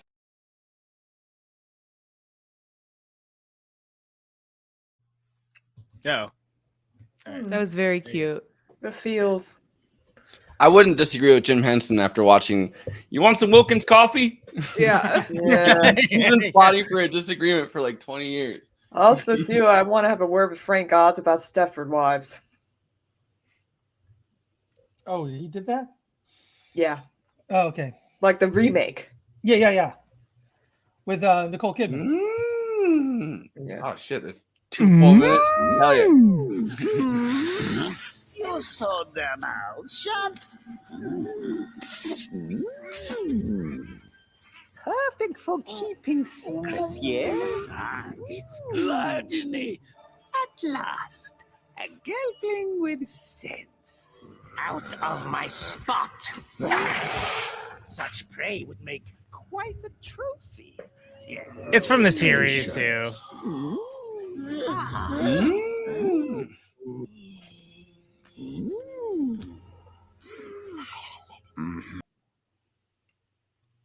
Okay, we get it. We get it.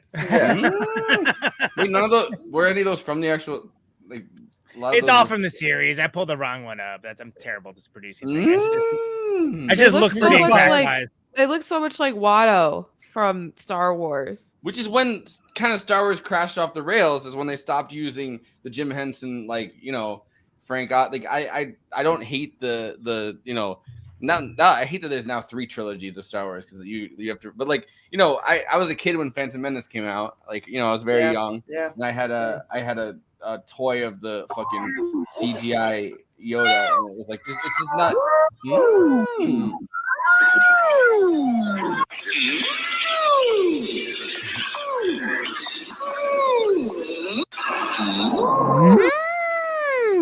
2-hour loop.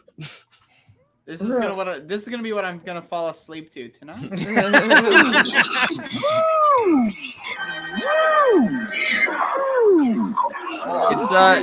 music to relax, study, and I love the idea of like right, a character's I'm out. like sole personality is like, okay, we're gonna make this really bizarre noise, and you're just gonna deal with it. Yeah. Good. Well, it's. I mean, they do a good job, I think, with the 2 gourmand ones of like showing that it's kind of just a race of people that have gotten so used to consumption, like in the same like kind of new left sense. Like they've gotten so used to consumption that they're like, listen, I just drained someone of their essence. It didn't do shit for me. This I need more. This hit, yeah, or I need something else. Like my body is still crip. Like, you know what I mean? Like it's, you know, my blood might be blood, but my body is crip. You know what I mean? Like I no, but like, so it kind of it's interesting. I think that Chamberlain is the I Skeksis don't most likely to. Sorry to interrupt, Forrest, but I'm going to do it anyway. Right. The Chamberlain's going to be the most likely Skeksis. I'm not to talk you. about. The Chamberlain's going to be the Skeksis most likely to talk about crypto to you, whether you want to or not. Go ahead. Oh, yeah. That's what I wanted to say. I agree with that. As a crypto enthusiast, I'm into it. Yeah, I was gonna say, is that you as a Skeksis? Mm-hmm. All my Tag yourself? Skeksis are the Skeksis. I mean, it's this movie also, I like that it doesn't have that much exposition, because they never really explain shit to you, so you're just kind of thrown into it. And yeah, that's the other thing. Is like you're just like, all right, you suspend your disbelief. I'm in the world of the Dark Crystal, whatever, you know. Like, okay, sure, whatever, fine. They give you a little bit more than Buckaroo Banzai, but not much. Well, they give you a little bit more than Buckaroo Banzai when you finally have Agra, who kind of explains things, right? Like, yeah, well, they have that opening narration though. I mean, there's a little. There's a little bit, but Agra basically is like, "Hey, you idiot! Here's what's going on," which is a great way to explain things for something like, "How would anyone know what's going on?" And they get that narration, that opening narration, like so succinct. Actually, what's It's going like on? What's the going on? opposite of it's the opposite of the 5-hour cut of Dune from Lynch, where they explain everything. Yeah, which I think is the one I made everyone watch. Like, watch this one because it's it was such a bad cut too. That one. Oh, it's but it is funny because it's like it'll stop for like 5 minutes and then like there's someone with a book and you're like, what the fuck am I watching? What's happening right now? It's an experience. Yeah. All right, Conan Neutron, are you ready to do some Letterboxd reviews? Some of these are really, really, really amazing. You know what's funny? I'm glad because I don't remember pulling these. I know. Yesterday you're like, I'll get you to them, and I'm like, yeah, I'll get it. And then you're like, I already did it. I'm like, maybe I was drinking when I did this. I don't know. Yeah. Trial by Stone. So this Roger Stone judges your trial. It's not fun, but that's what the Skex is. I actually think that's how we should decide elections because I think it's slightly more democratic than the Electoral College. Hey. Have Oliver Stone pop out of the ground with his 2 swords. He's like, I choose JFK. JFK's dead, Oliver Stone. Oh, then I choose JFK. JFK's dead, Oliver Stone. All right, I'm choose out. JFK Jr. He's dead too. Are you sure? Dun dun. Didn't Hillary Clinton kill him? So he went on. They gotta keep that straight. So for this show, Letterboxd, of course, one of the only social media networks that is actually fun or interesting or good, and it's about film. People excited about film, wanting to talk with and to other folks that are excited about film. I really hope we never find out that they like funnel money to Israel or something. No. Yeah.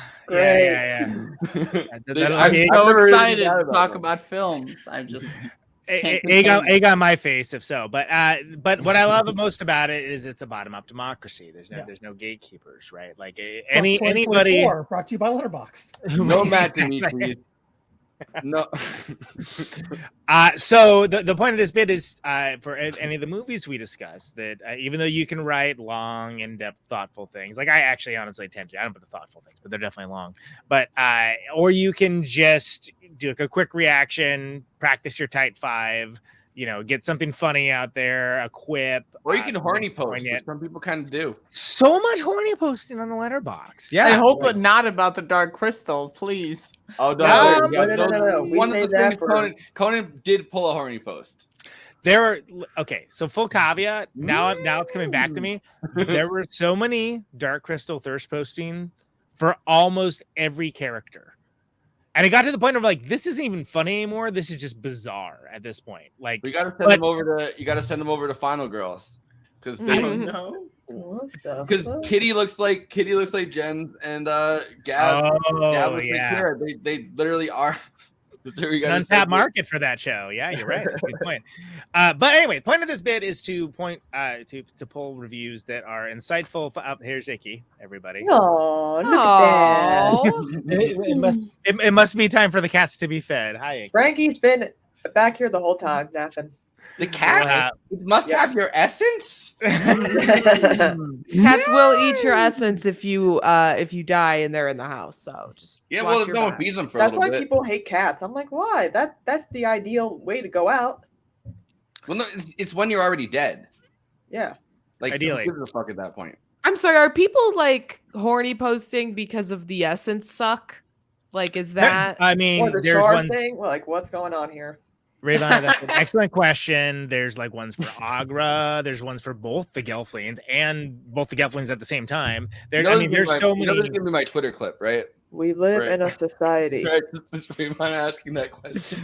I mean, I swear to you, there was one for Chamberlain, and I'm sure it was done like somewhat in jest. That was me, actually. I would like. Listen, I wasn't into it at first, but then he went, and I was all in. I had to pause the movie a lot. Let me just say, I was ready to appease, if you know what I'm saying. Damn it. So the point of this bit is that we have I pull these reviews that are pithy, funny, just kind of insightful, or just sometimes just horny. Of no for this. Every once in a while, not too many though. It starts to get weird. But these are for the Dark Crystal, and Letterboxd is Place for Film. Movie Night Extravaganza is on Letterboxd, as am I, as is Andrew. And let's pull the clips, Forrest. First one. I wish I was there to help them. My lunch enjoyer. That's like I they look like they're having a hard time, like they're really struggling here. And their username's lunch enjoyer. Like everything about this is wholesome. It's very that's why it's got 82 likes. I read it as like they're all so cool and like earnest like Muppets that you're like, yeah, hell yeah, I wish I was there. I want to be their friend, like they look lonely. They're the only gelfling. Well, I want to be a gelfling too. Not just the one I talk to. Everyone acting like going braless is some modern trend when Agro was doing it in 1982. That is true. I yes. That's I missed true. Stefanski with that one. It's comfortable. It's got the great conjunction. They come too close together. The three suns. God damn it. Ask me about the bra. Love that little fur ball that screams. We haven't talked about the fur ball yet. How have we not talked about this thing? True. We have a dog in my house that's I'm thinking to myself, that's the dog that we live with. They're just barking all the time. They get so upset no matter what's going on. Like if you don't give them attention, they're gonna bite you. Like that's yes. I mean, Audrey's like that sometimes, but she's not a fur ball. She's a handsome pup. Yep, the dog we have is like a small like Chihuahua poodle mix, and so like she's really small, but she like screams so loud, and it's just it fit perfectly. I hope your dog doesn't go. Fortunately they do not. Nice. The puppetry in this makes me lose my mind every time. I agree. Gothic Alice. Yes, that's just a statement of fact. I think like that. You can 5 stars. You can see goddamn like, right, like some 40 or 50-year-old dude that's like really into fucking Dark Crystal. Like I don't know, like dropping acid or something, like microdosing and going to like the local like outdoor theater and watching this and being like, yeah, this is my shit. Like they're in it so much that like they just like take a nap and they're there for like a couple more days. They wake up to a cop being like, all right, buddy, move on. It's more of an installation, really. It's a big mystic energy. It sounds like you were at the last time I watched Dark Crystal before watching it for this, which was at an outdoor projection in a park that I walked to with my kid. Very Freudian. No one asked Frank Oz and Jim Henson to prove the Muppets can be evil and disgusting, but they still did. And for that, I respect them. That was the one that I quoted on Twitter earlier that I was like, my thing about this review is 3 stars. Like, yeah, I know, that right? doesn't like, okay. CMD I give this film 1. Take a shot every time someone says. Oh, you would be wasted. Oh, I wouldn't make it to the end of this show. I still might not. Love this grotesque version of hell made exclusively for children. Shane. Only 4 stars, though. Yeah. Fuck you, dude. Fuck you, Shane. You piece of shit. Where's that? This is an anti-Shane podcast. I would like to put out an all points bulletin for Shane. Where are you? It would be funny if Shane was one of the 4 people watching this. It was like, what the fuck? He's watching it. Trying to watch movie reviews. And like single tear comes down his face at hearing those. As he unsubscribes. Yeah. I have a pro money. subscription for this. Anyway.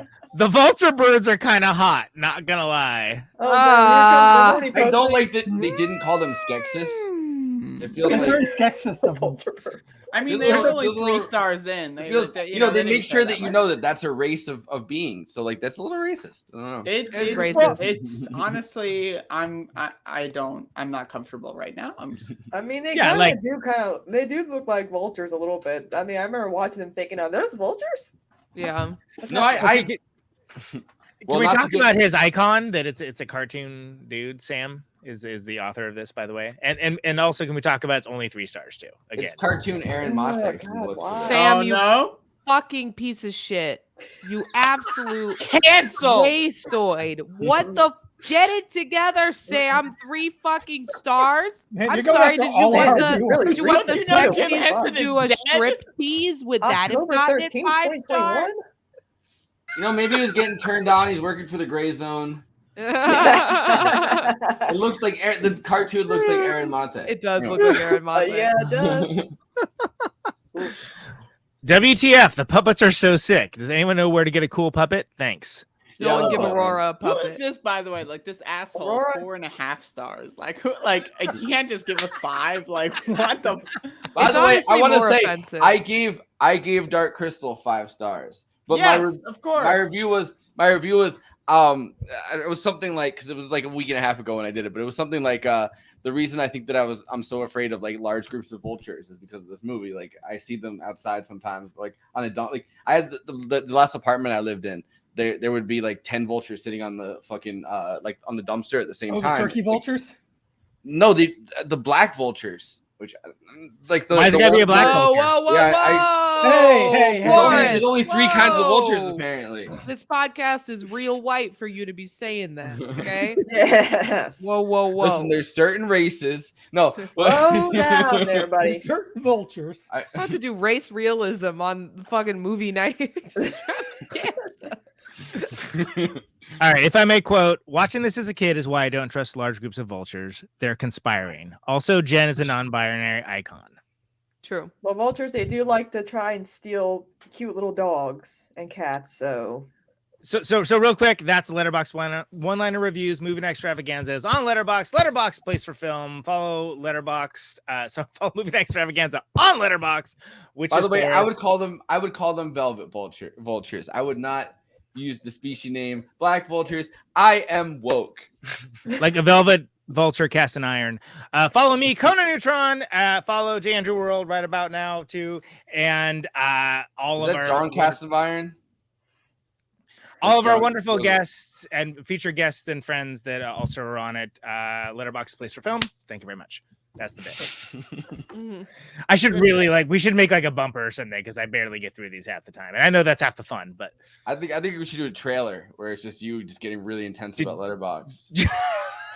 Have you ever? I'm literally just trying to like exunt the bit. That's all I'm trying to do, and it's like this. But this is about standard because again. Well, and also I want to point out that was the most funny horny post, but there were way more. There was so many thirst posts. Not Are safe. you trying If you want to hear them, please subscribe to the Patreon. Thank you. Exactly. I could have because I was like, oh no, that's not funny. That's just odd. Like I want to call somebody about that. But Well, there is a Skeksis OnlyFans, and no, I'm not. Yeah, exactly. I'm not kink shaming. Like only shards. Sure, go ahead, sign up. There we go. I really, that just turned me off from this whole thing. I'm gonna leave. No. I actually like, All right. and we haven't talked about this. Sorry, but there's some weird they created Twitch. There's some weird live streaming going on with the shard and the crystal. Yeah. There's literally they're doing IRL streaming in this movie, and that was the first time it's ever been done. If I got to remaster it, I would have jank on it. And have a Chiron on the bottom. It's sex and violence, maybe. Skeksis violence. Ooh. Anyway, starting with you, Andrea, since you're the first time contributor, we do final thoughts. People try to steal final thoughts, but you know what? It's our thing. It's Honestly, final thoughts. First of all, invent a time machine and travel forward about 78 years, and then I'll give you my final thoughts. But for this moment in time, pretty good movie. I would recommend it. I mean, let's be honest. Pretty if you good watched movie. a 2-hour show about Dark Crystal, right? I hope you watched it already, but watch it again. I mean, watch. How many? And then I don't know. Would you give it? I would give it about 74,464. Because I think it's got a lot of them and it's pretty good. I hope one day we blow up enough that someone cuts just us doing and adds it. I would like to just provide at least 700 of those at the end, just to help it out. Exactly. You're a team player that way. Thank you. Rayyvana, final thoughts. I liked it. I thought it was pretty standard hero's journey in the story, but like the effects are really what makes it fantastic. Like I would watch a movie or like fucking National Geographic if it was just about this world. It's just so interesting, and they obviously spent so much time. Texas Kingdom. Yeah, so much time and energy into creating it. Overall, I really liked it, but I did fall asleep during it, so I can only give it 4.5. Well, listen, if anyone quibbles with that, they're ableist. So you know what I mean? Like it's Yeah. No one can ever fault me for falling asleep. I did want to ask a question though. I think to everybody, or whoever wants to answer it or has thoughts on this. The hero's journey part of it does feel kind of satirical, right? Like the fact that kind of Jens is kind of such a he's ill-equipped for the journey, which kind of the hero always is, but it seems like they're kind of parodying a lot of things. Like I like the part where he throws the shard. He's like, I don't want anything to do with this. Like this is I didn't ask for this. Like he's just like, I'm gonna throw this somewhere, and then they just find it later, and it's like, oh yeah, by the way, I found this. It's on the ground. Yeah, it's right over here where you threw it. You motherfuckers did not adopt me out of the kindness of your heart. Jesus Christ. I'm like the last Gelfling. Wait, there's an You're not my real dad. Christina, you got any final thoughts? Well, if you want some Frank Oz, Jim Henson goodness, this is one of your movies. I thought that the plot was kind of generic as always, but like the effects, you can't deny how amazing the effects are. Frankie's snoring really loudly, but is it an effect? We'll never know. Yeah, but it's kind of amazing how this got like a cult. Like, I mean, it's not shocking to me that this movie gained a cult following like other 80s fantasy films. And in my opinion, this film kind of made a lot of other people say, hey, I want to try that. Because, it does have a legacy. I would give it on a scale of 1 to 10. I give it 11. Nice. Yeah. I agree. A lot of and when you say I want to try that, what I heard is you could try some Wilkinson's coffee. Everybody was on. All right, Conan, let's hear him. Let's hear some and some final thoughts. Some final So Rayyvana hit on some of the points I wanted to make. The fact that it's not the story necessarily; it's revelatory. Why are you green melding with it? You know what I mean? Like, why are you just? I meant to my credit, I mentioned the offset at the very beginning of the show. That was a long time ago, by the way. A long time ago. That was like a whole other lifetime ago. We just passed watched the title the entirety of the Dark Crystal in the time that was a long time ago. That's Mystic vibes, big time for sure. Mystic vibes matter, by the way. Mystic vibes matter. Why didn't you say that like 20 minutes ago? I changed my name to say that. But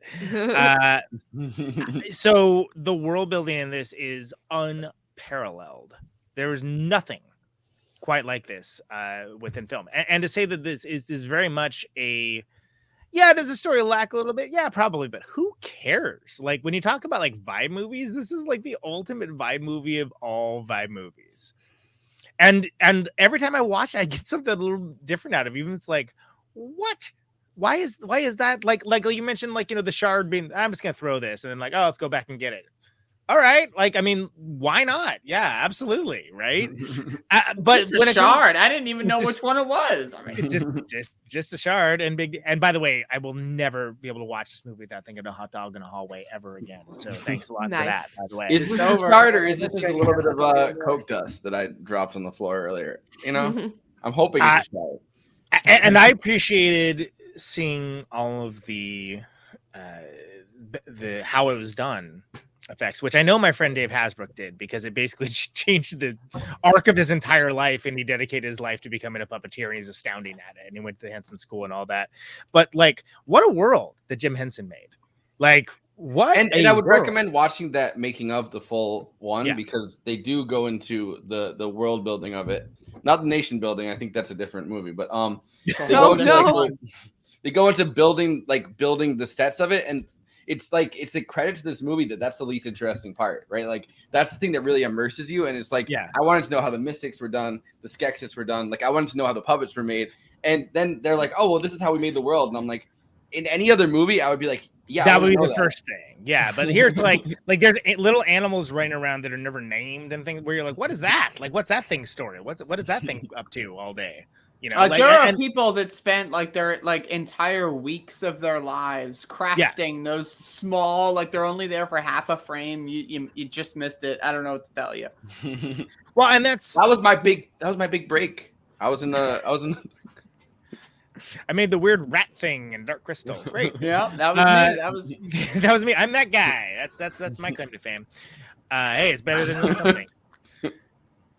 So, point of order is that it's there's no film quite like this, and there's a lot of films that have tried to do this, and most of them have failed because there isn't that level of detail, and quite frankly, there isn't that level of love put towards it. And I think this movie's freaking awesome, and like I've watched it a million times. I'll watch it a million times more, and for me, it's so if we're doing 10, a scale of 10, it's definitely 10, or now that we've adopted the Spinal Tap scale, 11 out of 10 for sure. Great movie, love it. I'm so stoked we're doing it. I'm actually really stoked that we kicked off the 80s fantasy month with it, because I think this is like the first big 80s like fantasy film, to be honest, right? So it makes sense. Yes. And when I drunkenly suggested that we do no, I'm hyped that we're doing Labyrinth too, right? Because Labyrinth is this plus David Bowie, which is an amazing. And David plus David Bowie's package. Yes. I'm talking about that. Hangover Hamilton. He's at it again. We're gonna do some horny posting. I'm just saying. That's right. By the way, you gotta listen to Protonic Reversal and look up the clip Hangover Hamilton. And you know what? Before Labyrinth, he's at it again. Yeah. Paige Hamilton from Helmet was in David Bowie's band, and he tells an incredible story on my show, and it was it's worth watching. Anyway, this movie kicks ass, so that's I cede my time. All right, the great senator from Comiclandia, Andy World. Howdy. I love the fact that this is a Brian Froud drawing come to life through the guise of Jim Henson, because it really does. I mean, if you really dig into Brian Froud, just basically has one trick, and it's everything you saw in the Dark Crystal. So, that and Squished Fairies. Sorry to bring that up again. But Moving Extravaganza brought to you by Squish Fairies, squishfairies.net, where their best fairies are always squished and they're always on time. There's also a fun Lord of the Rings kind of homage in this, I think, with the podlings kind of being in that bar, and they're all kind of just dancing around, and that's like the Hobbit, kingdom, and it's like within the Shire, like when you're listening to reading however you've consumed Lord of the Rings, because it's in every fucking possible format. Like it's like I've never seen Lord of the Rings. I don't know what anything about this is. Have you ever seen anything? Does somebody want to tell her? No, I don't know anything about anything. All I know is Dark Crystal's fun. Well, it's a good starting point. We'll break you in easy. We'll table that for now, but we'll come back to it. Yes. No, but so it feels like in Lord of the Rings you have the hobbits kind of bringing you on this journey. In this you have gelflings, and you're kind of visiting the Shire in this quick moment, right? Like they're like, yeah, this kind of exists here. That's not the story that we're telling. We're telling a story where you have just these two podcast hosts that are. But Andy, do you have more to finish up? Not a whole lot more. I just love the fact that this does always inspire me to want to draw. I always love the fact that Brian, that Jim Henson certainly had created worlds. I wish he was around more to create more worlds for us. I will shout out his son Brian, who I think is always unfairly compared to his father. Brian Henson might not be as talented as his father, but that's such an unfair comparison. Let's just take Brian's work on his own. Absolutely. Escape is a great show. And hell yeah. It's Brian Henson. He also that, tried like, to fulfill Jim Henson's dream of doing like an adult puppet movie a couple years ago. I saw the yeah. Happy Time Murders. Yeah. Yeah. It's not Yeah. bad. Got slammed. Like I But thought the it thing wasn't is- bad. But the thing is, Meet the Feebles already exists. Yeah. Well, Avenue Q already exists. That's Yeah, like Meet the the Feebles came out epitome first. of raunchy puppet. If you were gay, dun, dun, dun, dun, dun. Internet's for porn. Like I remember guys in high school singing that song. And I'm like, I knew that song when I was 10. I knew all that porn when I was 10. By the way, wow. Okay, I was just gonna say Meet the Feebles. Have you seen Meet the Feebles lately? Yeah, Just saying. give Meet the Feebles a chance. Yeah. By the way, Peter Jackson, going back to Lord of the Rings. Yeah. That's a Peter Jackson film. Peter Jackson made Like- the ribald, nasty puppet movie. Yeah. He did well. He was kind of like the gross out guy at the time because he did Bad Taste before that. Yeah. Dead Alive. Dead Alive. Yep. Which in Australia is called Brain Dead. So shout out to our Australian fans out there, who are watching. Yeah, it has the lawnmower scene, which is classic. which is amazing. But he was like the gross out guy, so Meet the Feebles makes perfect sense. Yeah, and then somehow he like transitioned into like Academy Award, he became an Academy Award director, which is astounding. I love that. But even before Lord of the Rings, he was up for an Oscar for Heavenly Creatures. I think. Heavenly Creatures, one of my favorite movies of all time. I love Heavenly film. Creatures. Why have we not done Heavenly Creatures, by the way? Yeah. By the Doves. Let's do Heavenly Well, Creatures. we're at a time, a time stop here. All right, Andy, go ahead. Yeah, but Heavenly things to Creatures do. really does bring in the puppets like this movie does, and Really bringing the puppets this movie does. That's a good point. I know I'm Yoda-ing this up here. And on the scale of 1 to 10, I too give this 11. All right. Well, I'll leave it here. I'll just say, what's it for? You want to know? You want to know what this is all about? Is that it, Gelfling?